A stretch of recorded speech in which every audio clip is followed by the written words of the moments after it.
ইউসুফ আলাইহিস সালাম বলেছিল না যে আমি বিশ্বস্ত, আমাকে দায়িত্ব দেন? আমি বলতে চাই, আমি বিশ্বস্ত, আমাকে দায়িত্ব দেন। আমাকে 5 বছর সময় দেন, পুরো দেশের শিক্ষা সিস্টেম চেঞ্জ করে দেবো ইনশাআল্লাহ। প্লে গ্রুপ থেকে প্লে গ্রুপ থেকে নিয়ে মাস্টার্স পর্যন্ত এমন শিক্ষানীতি প্রণয়ন করা সম্ভব যে আমাদের বাচ্চারা একদম প্লে থেকে মাস্টার্স পর্যন্ত বাংলা, ইংরেজি, অঙ্ক এবং জেনারেল সাবজেক্টগুলোর সাথে কোরআন হাদিসের একটা অপূর্ব সমন্বয়ে পড়াশোনা করবে ইনশাআল্লাহ। একা করে দিতে পারবো ইনশাআল্লাহ তাআলা। আমাকে এরকম 100 জন শিক্ষাবিদ দেন, 100 জন আলেম ওলামা দেন, একটা প্যানেল করে দেন, পুরো দেশের শিক্ষা চেঞ্জ করে দেওয়া যাবে ইনশাআল্লাহ। যাদেরকে রেখেছেন এদের মাথায় গোবর আছে, যাদেরকে রেখেছেন এদের মাথায় টাটকা গোবর আছে। বইপত্রগুলোর অবস্থা দেখেছেন? বইপত্রগুলো ঘাটাঘাটি করেছেন? সমকামিতা প্রমোট করছে আমাদের দেশের মধ্যে, ট্রান্সজেন্ডার প্রমোট করছে আমাদের দেশের মধ্যে, আমাদের বাচ্চা কাচ্চা, কচি কাঁচা বাচ্চাদেরকে শারীরিক শিক্ষার নামে যৌন শিক্ষা দিচ্ছে। এগুলো আমাদের মুসলমানদের শিক্ষা? এটা চলতে থাকলে দেখবেন অচিরেই কোনো মানুষ বাচ্চাদেরকে স্কুলে পাঠাবে না, এটা অরুচি ধরে যাবে। তখন কি হবে? কোটি কোটি স্কুল, কলেজ, বিশ্ববিদ্যালয়ে খা খা করে পড়ে থাকবে, কেউ পাঠাবে না ওখানে। তখন মাদ্রাসার দিকে মানুষ ঝুঁকবে আরো বেশি। আমি তো দাবি জানাই উপরের লেভেল থেকে এমন একটা শিক্ষা ব্যবস্থা প্রণয়ন করা হোক যাতে আমার মাদ্রাসা গড়ার প্রয়োজনই না হয়। ওই সিস্টেম রাষ্ট্রীয়ভাবেই পড়ানো হবে ইনশাআল্লাহ।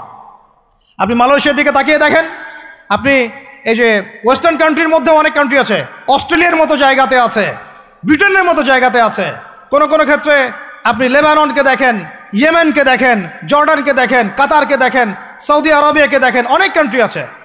ভালো কাজের তো প্রশংসা করতে দোষ নাই, দোষ আছে? এমনকি অনেক পশ্চিমা কান্ট্রিতেও একদম উপর লেভেল থেকে ইসলামিক সিলেবাস প্রণয়ন করা হয়েছে। তার মানে এমন না যে তারা সায়েন্সকে গুরুত্ব দেয় নাই, ম্যাথকে গুরুত্ব দেয় নাই, ফিজিক্স পড়ায় নাই, অ্যাস্ট্রোফিজিক্স পড়ায় নাই, ইকোনমিক্স পড়ায় নাই, বিষয়টা এমন না। তারা ফিলসফি পর্যন্ত পড়িয়েছে। ঘাটাঘাটি করেন, অনলাইনে সব মজুদ আছে। এমন শিক্ষানীতি প্রণয়ন করা সম্ভব একদম প্লে থেকে নিয়ে মাস্টার্স পর্যন্ত। আমার ছেলে ইমামতিও করবে, এদিকে বিমানও উড়াবে ইনশাআল্লাহ। আমার মেয়ে ডাক্তারও হবে, এদিকে দেখবেন হাফেজাও হবে ইনশাআল্লাহ। একজন মুফতি সাহেব, তিনি ফতোয়াও দিবেন, একই সাথে বিশ্ব অর্থনীতি সম্পর্কেও জানবেন ইনশাআল্লাহ। একজন আর্মি অফিসার, তিনি যেমন সামরিক ক্ষেত্রে লিডার হবেন, তেমনি দেখবেন ফিকহের কিতাব মোতালা করে ফতোয়া দিতে পারছেন ইনশাআল্লাহ। এই যুগটা এটা কোনো মানে স্বপ্নের যুগ নয়, এই যুগটা ছিল এক সময়। বেশি দিন দূরে যেতে হবে না, আপনি 200, 300, 400 বছর পিছনে যান, দেখবেন মুসলমানরা এমন সোনালী যুগ পার করে আসছে। অতএব এগুলো কোনো গাল গল্প করছি না আমি, এগুলো বাস্তবে রূপান্তরিত করা অবশ্যই সম্ভব, বারহাক সম্ভব, যদি এরকম কিছু মানুষের মধ্যে উদ্দীপনা থাকে, একটা সৎ সাহস থাকে, আমাদের উপর থেকে যদি একটা সহযোগিতা আসে এবং আমাদের মতো যারা ইয়াং তাদেরকে যদি মূল্যায়ন করা হয়, ইনশাল্লাহ দেখবেন বাংলার জমিন পরিবর্তন হয়ে গেছে। এই পরিবর্তন হলে দেশের জন্য কোনো খারাপের কিছু নাই, রাষ্ট্র পিছিয়ে যাবে না, রাষ্ট্র আরও এগিয়ে যাবে ইনশাআল্লাহ তাআলা। আরও ব্যাপার আছে, আপনি মালয়েশিয়ার একটা ক্লাস 10-এর বাচ্চার দিকে তাকান। ক্লাস 10-এর একটা বাচ্চা কোনোদিন মাদ্রাসায় যায়ই নাই, স্কুলে পড়েছে, কিন্ডারগার্টেনে পড়েছে, রাষ্ট্রীয় সিলেবাসে পড়েছে, মাত্র 10 থেকে 12 বছর পড়াশোনা করে ও এখন এদিকে এসএসসি এইচএসসি লেভেলেও চলে গেছে, ও লেভেল এ লেভেলস পরীক্ষা দিয়েছে, এদিকে সে ইমামতি করার যোগ্যতা অর্জন করেছে। এখন আমাকে বলেন ওই রাষ্ট্রটা কি পিছিয়ে গেছে? অতএব এই শিক্ষার দিকে অনেক মনোযোগ হতে হবে আমাদের সবাইকে, আল্লাহ পাক তৌফিক দান করেন। আমরা যদি এখন এগুলোর বিরুদ্ধে গঠনমূলক কথা না বলি, গঠনমূলক প্রতিবাদ না করি এবং আমাদের রাষ্ট্রপ্রধানদেরকে না বুঝাই, তাহলে অনেক দেরি হয়ে যাবে। আজকে থেকে 20 বছর আগে ইহুদি খ্রিস্টানরা পরিকল্পনা করেছিল এই টিকটক প্রজন্ম গড়ে তোলার জন্য, তারা আজকে সফল হয়েছে। এখন আমরা যদি এখন চুপ করে থাকি, আগামী 20 বছর পর আপনি দেখবেন আরেকটা প্রজন্ম আসছে, এরা মানুষকে সালাম পর্যন্ত দিবে না। দেখে নিয়েন আপনি, 20 বছর লাগবে না, 5টা বছর যাক, তারপর দেখেন কি হয়। এরা কি এখন বাসায় ঢুকে বাবা মাকে সালাম দেয়? কারণ কোনো প্রতিষ্ঠান ওকে সালাম দেওয়া শিখায় নাই, স্কুলে না, কলেজে না, কোথাও সে সালাম দেওয়া শিখছে না। আসসালামু আলাইকুম ওয়া রাহমাতুল্লাহি ওয়া বারাকাতুহু বিশুদ্ধ করে বলতে পারছে না। বিশুদ্ধ করে বলতে হবে না? অর্থ আছে না? এর একটা তাজবিদ আছে না? এগুলো তো আমরা গুরুত্ব দিচ্ছি না। এমন প্রজন্ম গড়ে উঠেছে অলরেডি যারা এখন পিতা মাতাকে সালাম দেয় না, পিতার সাথে ঝগড়া করে, মায়ের সাথে, মায়ের গায়ে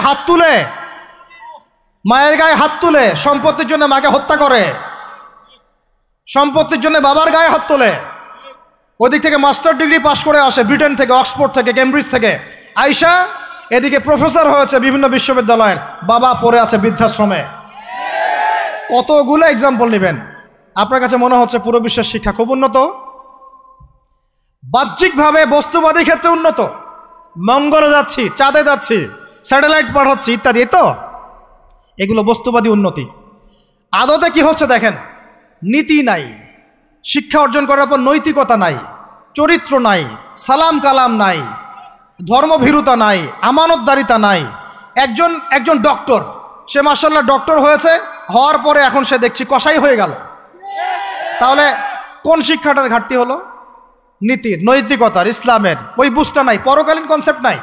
একজন ইঞ্জিনিয়ার মাশাআল্লাহ, আপনি theta, sine theta, cos theta সব তো বুঝেন মাশাআল্লাহ। আপনি একজন আর্কিমিডিস থেকে শুরু করে পিথাগোরাস সব পড়ে ফেললেন, কিন্তু ইঞ্জিনিয়ার হয়েও তো আপনি চোর হলেন। তাহলে কোন শিক্ষার অভাব হলো বলেন? একটা মেয়েকে আপনি দেখছেন মাশাআল্লাহ এগিয়ে যাচ্ছে, বাপরে বাপ, ফেমিনিস্ট রেভলিউশন। আদতে ওর গায়ে এখন একটা গেঞ্জি, ওর গায়ে পায়ে একটা জিন্সের প্যান্ট, বাহিরের চলাফেরা দেখে তার অঙ্গ প্রত্যঙ্গ সব স্পষ্ট দেখা যাচ্ছে, সে স্পষ্ট বেপরদায় চলছে। একটা ছেলেকে আপনি দেখছেন বাহির থেকে পড়ে আসলো, এসে এখানে ট্রান্সজেন্ডার হয়ে গেল, লিঙ্গ পরিবর্তন করতেছে। ছেলেপেলেকে দেখছেন এখানে ডিগ্রি অর্জন করেছে, কিন্তু মাদক ছাড়তে পারছে না, মেয়েদের সাথে জেনা ছাড়তে পারছে না, সমকামিতা ছাড়তে পারছে না। শিক্ষার সংজ্ঞাটাই বা আসলে কি? তাহলে সংজ্ঞাটা কি? এডুকেশনের সংজ্ঞাটা কি আমাকে বলেন? শিক্ষার মূল সংজ্ঞাটা কি? আমরা কি এই বিশ্বের মূল শিক্ষা ব্যবস্থা কি মুসলমানরা গড়ে দেয় নাই? একটা বই কিনেন বাসায় গিয়ে, যে এই বিশ্বের 1000 সেরা আবিষ্কার, ওখানে দেখবেন সবগুলো মুসলমানদের নাম আছে না নাই? আপনি যে ল্যাপটপ চালাচ্ছেন, অ্যালগোরিদম কে দিয়েছে? হিন্দু ভাইরা দিয়েছে, খ্রিস্টান ভাইরা দিয়েছে। আমি বোঝানোর জন্য ভাই বলছি, বৌদ্ধ ভাইরা দিয়েছে, ইহুদিরা দিয়েছে, এরা দেয় নাই। কারা দিয়েছে? মুসলিমরা দিয়েছে। আপনি যে মেডিকেল সায়েন্সের কথা বলছেন, মূল জিনিসটা কে দিয়েছে? মুসলিমরা দিয়েছে। রক্ত সংবহন তন্ত্র কারা আবিষ্কার করেছে? মুসলিমরা। আপনি জাবির ইবনে হাইয়ানকে ছাড়া আপনি কেমিস্ট্রি পড়াতে পারবেন না। ইবনে রুশদ, ইবনে সিনাকে ছাড়া আপনি মেডিকেল সায়েন্স আগাতে পারবেন না। আপনি ইবনে রুশদ ছাড়া এই যে আমরা পাটিগণিত, বীজগণিত, জ্যামিতি, ত্রিকোণমিতি, পরিমিতি করে আপনি করতে পারবেন না। আমরা তো জেনারেল লাইন পড়েছি, আমাদের সাথে বসেন, এগুলো হয়তো সবাই আপনাকে বোঝাতে পারবে না। মূল জ্যোতির্বিদ্যায় যাচ্ছেন, আপনি অ্যাস্ট্রোনমিতে যাচ্ছেন, অনেক কিছু করছেন, আপনি মুসলিমদেরকে ছাড়া এক পা আগাতে পারবেন না। মূল ভিত্তিটা গড়ে দিয়েছে কারা? উমাইয়ারা, আব্বাসীয়রা, সেলজুকরা, উসমানীয়রা এবং 4 খলিফার সময়। এই সময়ে এই শিক্ষার মূল ভিত্তিটা দাঁড়িয়েছে। এই যে আমরা যে নাহু সরফের কিতাবগুলো পড়ি, আমাকে বলেন তো, নাহু সরফের কিতাব রাসূলের যুগে ছিল? বলেন, ছিল না। কোন খলিফার সময় থেকে এগুলো সারা বিশ্বে ছড়িয়ে গেল? নাম জানেন? আলী ইবনে আবি তালেব। কি নাম? আলী ইবনে আবি তালেব। আরবি ব্যাকরণের পুরো ভিত্তি দিয়ে দিয়েছেন তিনি, লুকা দিয়ে দিয়েছেন, কায়দাগুলো দিয়ে দিয়েছেন। এখন সারা বিশ্বের মানুষ আরবি পড়ছে, আরবি বুঝতে পারছে, ব্যাকরণ বুঝতে পারছে, কোরআন নিয়ে গবেষণা করতে পারছে। প্রত্যেকটা সেক্টর, ধর্মীয় অঙ্গন বলেন, অর্থনীতি বলেন, জ্যোতির্বিদ্যা বলেন, কেমিস্ট্রি, ফিজিক্স, যাই বলেন, মুসলমানদের কাছে আগাতে পারবেন। তাহলে আমরা যে যুগে ছিলাম সেইখানে কি ফিরে আসা যাবে না? সম্ভব না। তাহলে প্রয়োজন কিসের? প্রয়োজনটা হচ্ছে, আমি জেনারেল শিক্ষার বিরোধী নই, কোশ্চিনকালেও নয়। জেনারেল শিক্ষা থাকবে, ইংরেজির প্রয়োজন আছে, বাংলা অবশ্যই প্রয়োজন আছে, মুক্তিযুদ্ধ সংস্কৃতি আমরা জানবো, শিখব, চেতনা ধারণ করব, সব ঠিক আছে। আমরা সমাজবিজ্ঞান পড়ব, দর্শন পড়ব, সায়েন্স পড়ব, আর্টস পড়ব, কমার্স পড়ব, সব ঠিক আছে ভাই। মেডিকেল সায়েন্স পড়েন, ইঞ্জিনিয়ারিং পড়েন, কিন্তু কোরআন বাদ দিয়ে নয়, হাদিস বাদ দিয়ে নয়, আকিদা বাদ দিয়ে নয়, সিরাত বাদ দিয়ে নয়, ফিকহ বাদ দিয়ে নয়। রাজি আছেন ইনশাআল্লাহ? এখন আমাকে বলেন, এর উপায় কি? এর আসল উপায় কি? এখন এটা কি আপনি চাইলেই প্রতিষ্ঠা করতে পারবেন? আমার ক্ষুদ্র জ্ঞানে আমার কাছে 3টা উপায় মনে হয়। কয়টা উপায় ভাই? এক নম্বরটাই সবচেয়ে সেরা উপায় এবং সবচেয়ে কঠিন উপায় এবং একই সাথে সবচেয়ে ইফেক্টিভ উপায়। এটা যদি করা যায় তাহলে আর 2-3-এর প্রয়োজন হবে না। সেটা হলো, জাস্ট যদি আমাদের ঊর্ধ্বতন কর্তৃপক্ষ, আমাদের শিক্ষা মন্ত্রণালয়, আমাদের গভর্নমেন্ট, আমাদের প্রশাসন, আমাদের সরকার, তারা যদি একটা টেবিলে বসে ওলামায়ে কেরামদেরকে নিয়ে বসে, প্রতিভাবান ইয়াংদেরকে নিয়েও বসে, শিক্ষা নিয়ে যাদের অবদান আছে, তাদেরকে নিয়ে বসে যদি একটা শিক্ষানীতি প্রণয়ন করে যে না, আমাদের দেশটা মুসলিম কান্ট্রি, বেশিরভাগ মানুষই মুসলমান, মুসলমান জনগণ, মুসলমান যুবক, মুসলমান যুবতী, মুসলমান শিশু কিশোর বেশিরভাগই মুসলিম, অ্যাজ এ ডেমোক্রেটিক সিস্টেম এখানে বেশিরভাগই মুসলিম, তাহলে তাদের স্বার্থ বিবেচনা করে আমরা একটা শিক্ষানীতি প্রণয়ন করি না কেন? একটা শিক্ষানীতি প্রণয়ন করি যেখানে প্লে গ্রুপ থেকে শুরু করে মাস্টার্স পর্যন্ত আমরা মাশাআল্লাহ 2টা শিক্ষাকে সমন্বয় করে দেবো ইনশাআল্লাহ। এই সমন্বয়টা করলে আমার ছেলে বললাম তো 2 দিকেই ইনশাআল্লাহ এক্সপার্ট হবে, আমাদেরকে আলাদা করে কোনো প্রতিষ্ঠান খুলতেও হবে না। এটা কি করা যায় না? এটা যদি করা যায় তাহলে আমাদেরকে আলাদা করে কোনো মাদ্রাসাও খুলতে হচ্ছে না এখন, বরং যা আছে এটা দিয়ে যথেষ্ট, যা আছে এটা দিয়ে যথেষ্ট। আর সুন্দর নীতি থাকবে, সিলেবাস করে দেওয়া হবে, দেখবেন সবাই একই ভাষায় কথা বলছে, একই শিক্ষা শিক্ষিত হচ্ছে, একটা লেভেল পর্যন্ত অ্যাটলিস্ট মানুষ নৈতিক শিক্ষা পাবে, ইসলামী শিক্ষা পাবে। পরবর্তীতে গিয়ে ফ্যাকাল্টি আলাদা হয়ে যাবে, তারা কেউ ইঞ্জিনিয়ার, কেউ ডক্টর ইত্যাদি ইত্যাদি হতে পারে। এটা যদি আমাকে বলেন, আমাকে 5টা বছর সময় দেন, 5 বছর সময় দেন, যদি মূল্যায়ন করেন, আমি ইউসুফ আলাইহিস সালামের মতো বলতে বাধ্য হচ্ছি এখন, কারণ আমি এটা দেখে অনেক ব্যথিত হচ্ছি। কেউ বলুক না বলুক, আমি কোনো দলের পক্ষ থেকে বলছি না, কোনো মতের পক্ষ থেকে না, কোনো রাজনৈতিক ব্যক্তিবর্গের পক্ষ থেকেও নয়, আমি আমার ব্যক্তিগত ব্যক্তি স্বার্থের পক্ষ থেকে বলছি, আমাকে 5টা বছর সময় দেন, ইনশাল্লাহ এটা আমি করে দিতে পারবো। জাস্ট আমাকে একটা সমৃদ্ধ লাইব্রেরি দেন, বসার জায়গা দেন, কাজ করার জায়গা দেন, স্বাধীনতা দেন, ইনশাল্লাহ আমি করে দেই। তারপরে আপনারা চেক করেন, যদি মনে হয় হ্যাঁ দেয়া যায় তাহলে দেন, না হলে আমারটা ছুঁড়ে ফেলে দিন ইনশাল্লাহ। পরে প্রয়োজনে ওটা আমি একা একা আমার একটা ইউনিভার্সিটি বানাই, সেখানে পড়াবো ইনশাল্লাহ। এটা 1 নাম্বার অপশন। 2, যদি এটা না করা হয়, আর এটা না করার সম্ভাবনাও আছে, কারণ আমি বলছি পুরো বিশ্ব আমরা নিয়ন্ত্রণ করি না, আমরা নিয়ন্ত্রিত। আমরা কি নিয়ন্ত্রিত? তারপরে দ্বিতীয় অপশন হচ্ছে, যতগুলো শিক্ষা প্রতিষ্ঠান এখন আছে, স্কুল হোক আর মাদ্রাসা হোক, এগুলোতে আপনারা সিলেবাসের মধ্যে একটু সমন্বয় নিয়ে আসার চেষ্টা করেন। সিলেবাস একটা আছে, ঠিক আছে, বুঝলাম, একটু সমন্বয় আনার চেষ্টা করেন। সমন্বয় করে অ্যাটলিস্ট বাংলা ইংরেজির সাথে আরবিটাকে মিক্স করার চেষ্টা করেন। আমার ছেলে কোরআন শিখলে কোনো সমস্যা নাই, সে বিপদগামী হবে না, সে গোমরা হবে না, সে কখনো জঙ্গি সন্ত্রাসী হয়ে যাবে না ইনশাআল্লাহ, বরং সে এই দেশের একজন সম্পদ হবে ইনশাআল্লাহ, ইনশাআল্লাহ তাআলা। তো এত ভয় কিসের? কোরআনকে এত ভয় কেন করেন? নবীর সুন্নতকে এত ভয় করেন কেন? সমস্যাটা হচ্ছে কোরআন হাদিসের সঠিক ব্যাখ্যাটা না প্রচার করার কারণে কোনো কোনো ক্ষেত্রে মানুষ উগ্র হয়ে যাচ্ছে, এটা সত্য। কিন্তু আমরা সেই উগ্রতা ছড়াতে চাই না, আমরা কোনো বিচ্ছিন্ন জনগোষ্ঠী নই, আর আমাদের কোনো গোপন কোনো এজেন্ডাও নাই। আমাদের এজেন্ডা একদম স্পষ্ট পরিষ্কার, আমরা বাইতুল মুকাদ্দাস চাই, আমরা মুসলমানদের মধ্যে নৈতিকতা চাই, সুন্দর শিক্ষানীতি চাই, হালাল অর্থনীতি চাই, এবং হালালভাবে বেঁচে খেয়ে আল্লাহর ইবাদত করতে চাই, এতটুকুই। এর বেশি কিছুই আমরা চাই না। এর বেশি কিছু চান না? আল্লাহ পাক আমাদের সবাইকে তৌফিক দান করেন। তো এর 2 নম্বর অপশনটাও এফেক্টিভ যদি আপনারা করতে পারেন। আর 3, 2 নম্বরও যদি কাজ না হয়, তাহলে 3 নম্বর একটা অপশন খোলা থাকে, যে নতুন করে কিছু প্রতিষ্ঠান গড়ে তোলেন এবং সেই প্রতিষ্ঠানগুলোতে আপনি আপনার মতো করে সুন্দর সিলেবাস মেনটেন করে আপনার বাচ্চাদেরকে পড়ানোর চেষ্টা করেন, যেখানে বাংলা ইংরেজি অঙ্ক এগুলোও থাকবে, জেনারেল শিক্ষাও থাকবে এবং ইসলামিক শিক্ষাও থাকবে। এছাড়া আমার মনে হয় না এই প্রজন্মকে বাঁচানোর চতুর্থ কোনো রাস্তা বাকি আছে। যদি থাকে আপনারা আমাকে জানায়েন ইনশাআল্লাহ। ভিতরে চোখ দিয়ে কি শিক্ষা বোঝাতে পেরেছি ভাই? আর 2টা জাস্ট বুঝাই ছেড়ে দেব, 2টা ধৈর্য ধরেন। ভিতরের চোখ দিয়ে এবার সংস্কৃতি বোঝেন। কি বুঝবেন? ভিতরের চোখ দিয়ে যদি দেখেন, দেখবেন আমাদের মুসলমানদের সংস্কৃতির মধ্যে এখন সব বিজাতীয় সংস্কৃতি ঢুকে গেছে।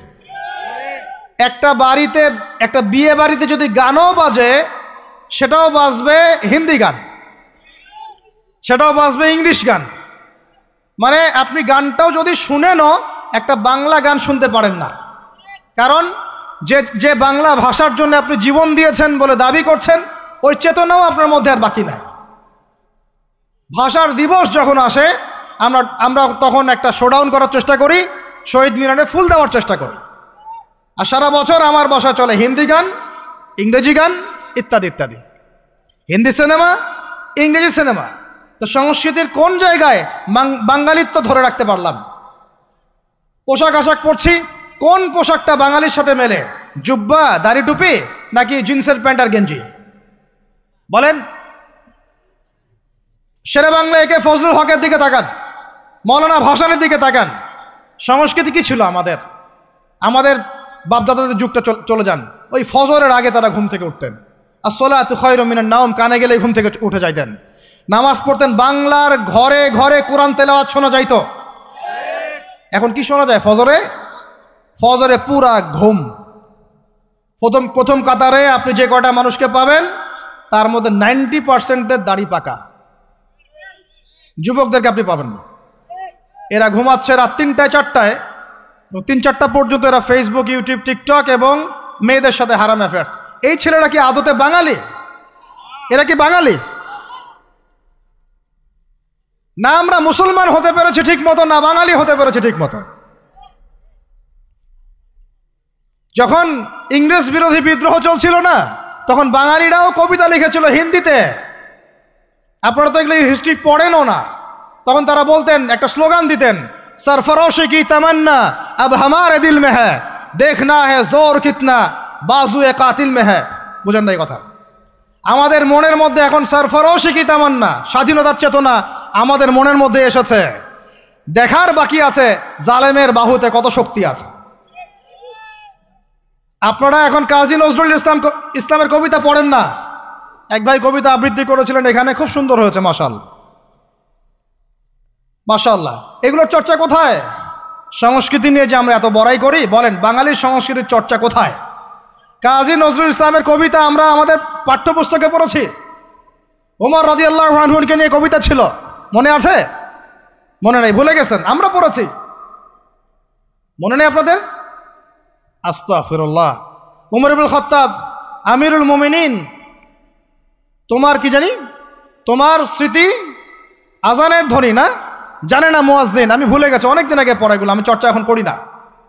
তো মুয়াজ্জিন জানে না যে হে আমিরুল মুমিনিন, তোমার স্মৃতিতেই এই আজান দেয়া হচ্ছে। মানে আমিরুল মুমিনিনের যে স্বপ্ন, এখান থেকে কিন্তু আজানের ইয়াটা আসছে। আর যায়েদ ইবনে সাবিত রাদিয়াল্লাহু আনহুর স্বপ্ন থেকে তিনি হেঁটে যাচ্ছেন, একবার উটের পিঠে ভৃত্যকে বসালেন, আর ভৃত্যকে নামালেন, তিনি উঠলেন, উনি নামলেন, ভৃত্যকে উঠালেন, এভাবে পায়ে হেঁটে হেঁটে বাইতুল মুকাদ্দাস পর্যন্ত গেলেন। জানেন না আপনারা এগুলো ঘটনা? কোথায় এগুলো? কোথায় এখন বলেন? আছে পাঠ্যপুস্তকে? ঢাক, ঢোল, ডুগি, তবলা, কি শুরু করেছেন আপনারা? আসলে আসলে বাঙালি সংস্কৃতি বলতে কি বোঝাচ্ছেন? আহমেদ সফার নাম শুনেছেন? তাকে ছাড়া আপনি বাঙালি সংস্কৃতি কোথায় পাবেন? এই বাঙালি সংস্কৃতির ভিতরে এই যে ওলামায়ে কেরামের অবদান, এটা আপনি কিভাবে অস্বীকার করছেন?